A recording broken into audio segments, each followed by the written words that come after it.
I had a field trip today, but the rain canceled it.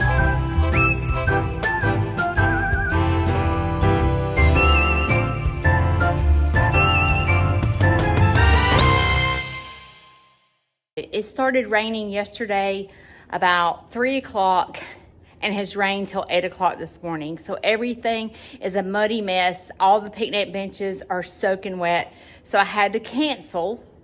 And we are going to go to the school, Kayla and I, on Thursday instead of them coming here because it shows rain every day between now and next Tuesday. So we're going to go to the school on Thursday. So when that happens, Kayla and I have to take advantage of cleaning. So I told her, I said, I want to tackle that crap. It's driving me crazy. The problem is, majority of this is Shane's stuff because this used to be Shane's shop, right? So majority of this is Shane's stuff, but he can't move it until he builds the other lean-to. So we have to do one step at a time, and I'm anxious. I'm ready to get this education center up and going, but we have a truck in here. We have his wood in here. We have, I don't even know what those are, scalpels, something like that. We have all this wood. We have all these tools. And I told Kayla, let's pile up Shane's stuff in one corner because it's not safe for kids to come in here because there's sharp objects. You know, I did fix this because Shane had a scratch on his truck and he had a fit. So I bought a cover so that no one would get next to it. But there's just stuff everywhere. And I need to make it safe. Like, look, there's barbed wire right here. That's not very safe for a child, right? So there's just stuff that we need to get out of the way. No, everything's not gonna be up in the way I want it for a while, but at least I can make it safe for when kids come in here to see the bunnies, there's not sharp objects or stuff they could get hurt with. So Kayla and I are going to take advantage of this rainy day and stay inside and clean. The story on this baby chicken, I guess it's not, maybe I say teenage chicken. A teenage chicken taking care of 4 little babies. At night, she tucks them under her wing and keeps them warm. Of course, I have a light in here, but she keeps them warm. She is the best mom ever. So I called Kayla and I said, hey, it's stopped raining for a little bit. We could tackle the chicken coops real quick and clean those and put fresh sand in there before we start tackling the education center since it's not raining. That way, when it starts raining, we can come in here and tackle all this. I have to show you what my wonderful husband did while I was gone to take the piglets this weekend. He went and installed a fire extinguisher here and then a fire extinguisher over here on the other side of the wall right there. I think I'm gonna go to the fire department and talk about getting a first aid kit in here and also an AED machine. I used to be AED certified, like when I was aerobic instructor for all those years. I had to be CPR certified, I had to be first aid certified and AED certified. And I think Kayla and I both are gonna go get our certification because you just never know. And it's better to be certified and be safe than sorry. Let me tell you what the plan is. Look, I bought a little lamp for over there. And that lamp stays on at night when I turn off these lights. But Kayla and I, you see how this is just like plywood? Our plan is to take everything off this shelf and paint the top of the shelf white and leave the rest natural. So we'll paint this white, this white, and then everything else will be a natural color. That's one thing that we're hoping to tackle today. There's also these drawers, and I was thinking about putting t-shirts in there. So like if somebody wanted to buy a t-shirt, see it, they can pull it out, and I can have t-shirts stored in there so they don't get all dusty and everything.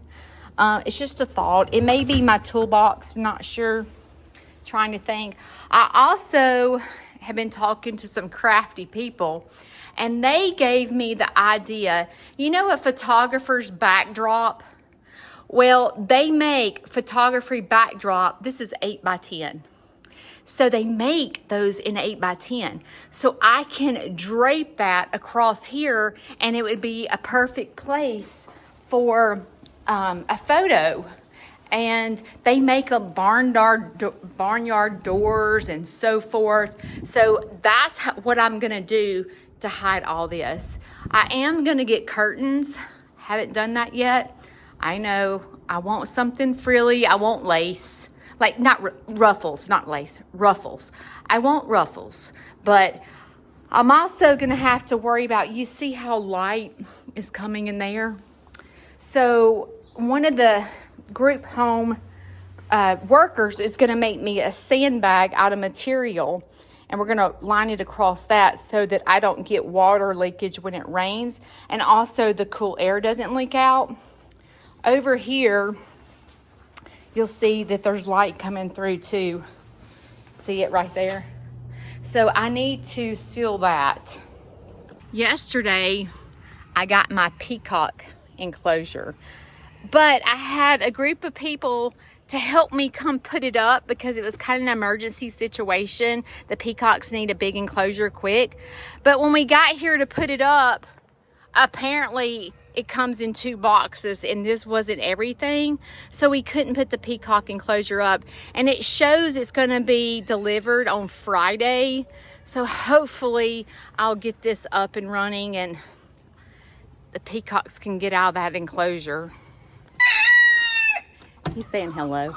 Kayla has arrived. She's in the education center. She loves to paint. I'm terrible at painting. So she's going to tackle painting that, because we have to put let me back up. That used to be a shop. There's grease everywhere. So we have to put down an oil base, something, I forgot, the primer. That's what it is, before we can paint. So I said, hey, and it has to take 2 hours to dry. So I said, hey, you go in the education center, you do all the priming. I'm going to come out here to the chicken coops, and I'm going to begin cleaning and get this party started, because this is a mess.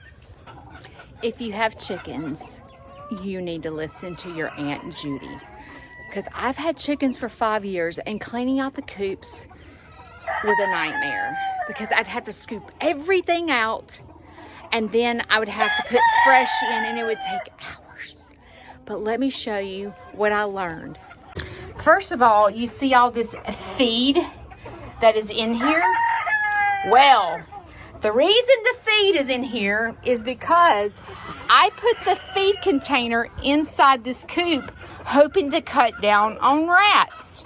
Well, look how disgusting this feeder is. You see all that poop? So I realized that wasn't a good thing to do. All right, so I rake it all in the center like this. I get a sifter. I go like this. I shake it. All the sand falls out, and I dump it. Now, I have a larger sifter than this that Cog Hill Farm recommended. But see, it's just feed and poop. And I put it in there. But this coop is better with sifting with a little sifter than the big one. So this is what it looks like now, and I'll show you what it's going to look like when I'm done. I had to stop what I was doing because I was thinking about OSHA regulations, because Shane is a welder and he has to deal with OSHA all the time. And I thought, if OSHA did chickens and they evaluated the safety of how to clean out a chicken coop, the first violation I would get is you need to have a mask on. And they're right. So I'm headed to my chicken coop because I keep mask up here for Kayla and I. Because the last thing we want is to get sick. And I will tell you, the last time Kayla and I cleaned out a chicken coop with no mask, Kayla and I were sick as a dog. So, safety comes first, and everything that we do on Snead's Farmhouse, safety comes first for Kayla and I, and also the people that come to my farm. I'm officially inside this chicken coop. I've done about half. It's looking good. I'm pouring sweat. But today, because it's been raining, it's not so hot. So this is the perfect day to do it. So I'm halfway done. Just half more to go.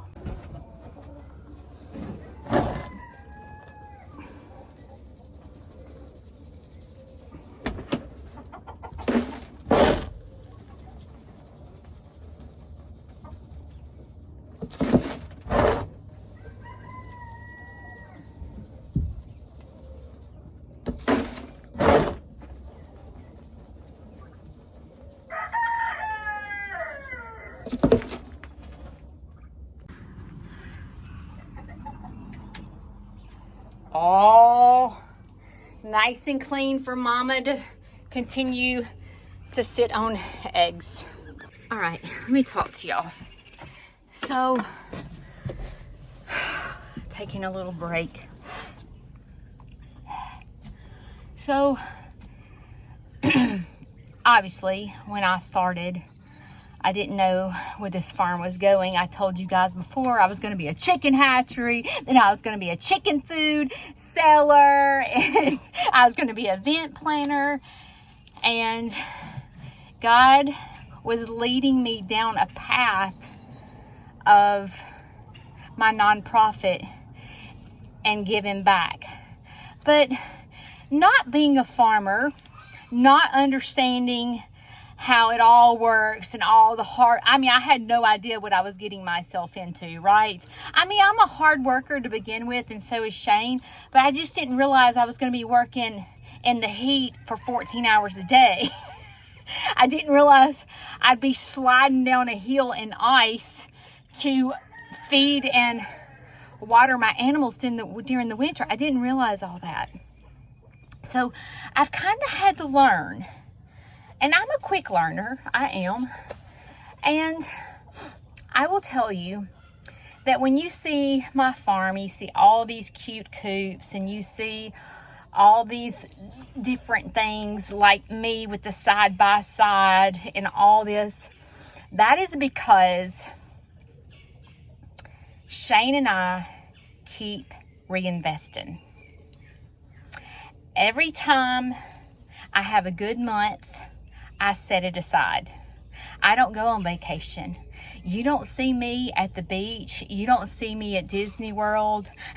You don't see me in the mountains. You don't see me and Shane going on this elaborate cruise. You see Shane and I every day making a commitment in this farm. Now, I have to say, I'm more committed than Shane. Like, Shane goes hunting for 2 weeks at a time, and I'm here by myself. At the end of July will be the first time in 9 years that I've gone on a vacation, even for a weekend. I've been totally 100% committed to this farm. I have to be honest, that was my choice. You know how, like, when you become a new mom and you have to leave your kid at daycare for the first time, you're like crying, you have anxiety, like you're just, and I have felt like that before. I have 2 kids. I had to go to work. I didn't stay home with my children. I worked 2 jobs. So I know what that feels like. I've worked my whole life. And I feel like that all over again with my animals. Like when I have to go away for just a couple of hours, I'm worried. Do they have water? Have they spilt the water? Did the gate open? Is someone sick? Does someone have a baby? Like I sit and worry just as I worried the first time I dropped my kids off at daycare. And I care about my animals.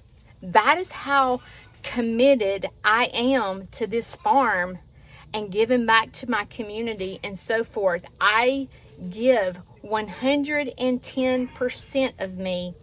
I give it to you. I am committed to making sure my videos come out. I'm committed to get my butt up and go live and talk about hard things that most people don't talk about. I'm totally committed to giving back.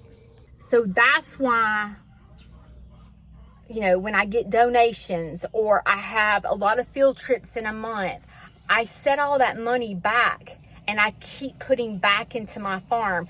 I buy the nice coops for my animals because I care about my animals. I don't want them to be in something junky. I want them to live like kings and queens. This side-by-side, I reinvested in this side-by-side because of the group home. I mean, yes, it's made my life easier, but I did it for my dad because my dad can no longer walk out here. I did it for him, and I did it for the group home because I sat here and watched this group home, and the people that had walking disabilities had to stay up here while everybody else walked to the creek. And I was like, you know, this is sad. I have no way of getting people to the creek. And so I told Shane, I said, this side-by-side is like $30-something thousand. And I said, I want to buy it for the people that can't go to the creek. And in return, it's made my life so much easier, like cleaning out the chicken coops and so forth. So it's been like the perfect investment all the way around. But I keep showing up. There's days I don't feel like giving 100%, but once I get here and start, I do it.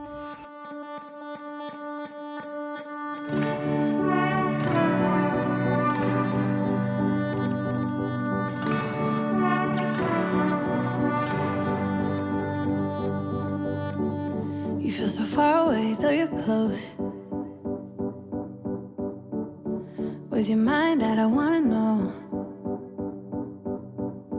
A penny for your thoughts. I wanna know what's inside that heart of yours. Ooh, I feel paper thin. Ooh, when will you let me in? Do you let anyone get under your skin? You play it cool, but underneath I know you're hiding something. Do you let anyone get under your skin? I just wanna get to know you, so would you let me get to know you, boy?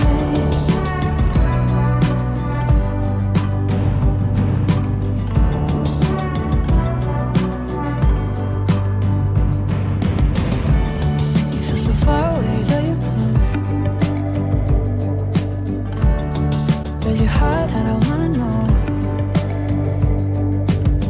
A penny for your When we're together, it feels. The group home is leaving.